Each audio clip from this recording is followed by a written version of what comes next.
Isang paraisong nagpapakita ang kaakit-akit na isla ng Palawan, isang paraisong nag-aanyaya sa bawat bisita. Sa gitna ng arkipelago ng Pilipinas, ang Palawan ay namumukod-tangi, isang luntiang hiyas na napapaligiran ng mga coral reef at sinaunang kagubatan. Ang mga coral reef na ito ay tahanan ng libu-libong uri ng isda at iba pang mga nilalang sa dagat na nag-aalok ng isang kaleidoscope ng mga kulay at buhay sa ilalim ng tubig. Mga matatayog na puno, ang kanilang mga canopy ay isang makulay na mosaic ng buhay, umaabot sa kalangitan na nagsisilbing tahanan ng isang mundo na puno ng kakaibang flora at fauna. Ang mga puno ay nag-aalok ng lilim at proteksyon sa mga hayop na naninirahan dito, mula sa pinakamaliit na insekto hanggang sa pinakamalaking unggoy. Mga paikot-ikot na ilog ang dumadaloy sa masukal na mga dahon, na sumasalamin sa sikat ng araw na sumisilip sa mga dahon. Ang mga ilog na ito ay nagbibigay buhay sa kagubatan, nagdadala ng sariwang tubig sa bawat sulok ng isla. Ang hangin ay puno ng mga huni ng mga kakaibang ibon. Ang kanilang mga balahibo ay isang pagsabog ng mga kulay habang sila ay lumilipad sa ilalim ng mga halaman.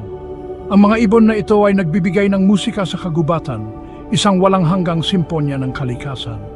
At sa tahimik na takip silim, isang nilalang na may lapat mahiwaga ang lumilitaw, ang Palawan bearcat. Ang bearcat na ito, na kilala rin bilang binturong, ay isang simbolo ng kagubatan, isang paalala ng mga lihim na itinatago ng Palawan. Ang mailap na paninirahan pagbubunyag sa Palawan bearcat. Nakatago sa mga rainforest ng Palawan, ang Palawan bearcat na kilala sa siyensya bilang Arctictis binturong palawanensis ay nananatiling isang misteryo. Sa kanyang mala-bear na mukha, maliliit at bilugan na tainga at mahahabang balbas, ang bearcat ay may taglay na hindi maikailang alindog. Ang kanyang madilim at nagpapahayag na mga mata ay nagpapahiwatig ng isang matalas na katalinuhan na sumasalamin sa mga hamon ng buhay sa rainforest. Ang buntot ng bearcat, mahaba, mabalahibo at nakakakapit, ay gumaganap bilang panglimang paa na nagbibigay ng balanse at liksi sa canopy. Ang pambihirang karagdagang ito ay nagpapahintulot sa bearcat na magbitin ng patiwarik, gumalaw ng may kahusayan at maghanap ng pagkain. Isang simponya ng mga pagbagay perpektong idinisenyo para sa canopy. Ang canopy ng kagubatan ay isang mundo sa itaas, puno ng buhay at misteryo. Dito ang liwanag ng araw ay sumisilip sa mga dahon, nagbibigay ng kakaibang liwanag sa paligid. Ang Palawan bearcat ay isang nilalang ng canopy. Ang buhay nito ay malapit na naugnay sa matatayog na puno at mga dahon. Ang kanyang tahanan ay ang mga sanga at baging kung saan siya ay naglalakbay araw-araw. Ang kanyang malalakas at kurbadong kuko ay gumaganap bilang mga grappling hook na nagbibigay ng matibay na kapit habang ito ay umaakyat sa mga sinaunang puno. Ang mga kuko na ito ay perpektong idinisenyo para sa pag-akyat na nagbibigay daan sa kanya na maglakbay mula sa isang puno patungo sa isa pa ng walang kahirap-hirap. Ang bearcat ay gumagalaw ng may maingat na biyaya, naglalakbay sa masalimuot na network ng mga sanga at baging. Ang kanyang bawat hakbang ay maingat na pinag-iisipan upang maiwasan ang pagbagsak mula sa mataas na lugar. Ang kanyang kakapit na buntot, isang kamanghamanghang ebolusyon, ay nagbibigay ng katatagan at balanse na nagpapahintulot sa kanya na ma-access ang mga mapagkukunan ng pagkain na hindi maabot ng ibang mga hayop.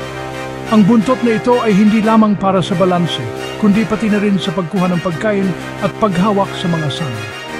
Habang papalubog ang araw, ang malalaking mata ng bearcat na nakasanayan sa madilim na liwanag ang gumagabay sa kanya sa kadiliman. Ang kanyang mga mata ay perpektong idinisenyo para sa gabi, na nagbibigay daan sa kanya na makita ang kanyang paligid kahit sa pinakamadilim na oras ng gabi. Ang sayaw ng omnivore, isang mahalagang papel sa pagkakaisa ng kagubatan.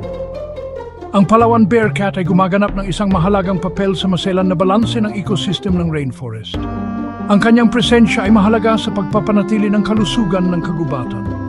Bilang isang omnivore, ang kanyang dieta ay kinabibilangan ng mga prutas, dahon, insekto, maliliit na mamal at mga itlog ng ibon na tinitiyak ang kanyang kaligtasan. Ang kanyang malawak na dieta ay nagpapakita ng kanyang kakayahang umangkop sa iba't ibang uri ng pagkain. Ang mga gawi sa paghahanap ng pagkain ng bearcat ay nakakatulong sa kalusugan at pagbabagong buhay ng kagubatan sa pamamagitan ng pagpapakalat ng mga buto. Ang mga butong ito ay tumutubo at nagiging mga bagong halaman na nagdaragdag sa biodiversity ng kagubatan. Ang kanyang likas na insectivorous ay nakakatulong na makontrol ang mga populasyon ng insekto na pumipigil sa mga potensyal na paglaganap. Sa ganitong paraan, ang bearcat ay tumutulong sa pagpapanatili ng balanseng ekosistema. Ang Palawan bearcat, sa pamamagitan ng kanyang mga gawi sa pagpapakain, ay nakikibahagi sa isang masalimuot na sapot ng mga interaksyon na kumikilos bilang parehong predator at prey. Ang kanyang papel bilang biktima at mangangaso ay mahalaga sa pagpapanatili ng natural na kaayusan ng kagubatan.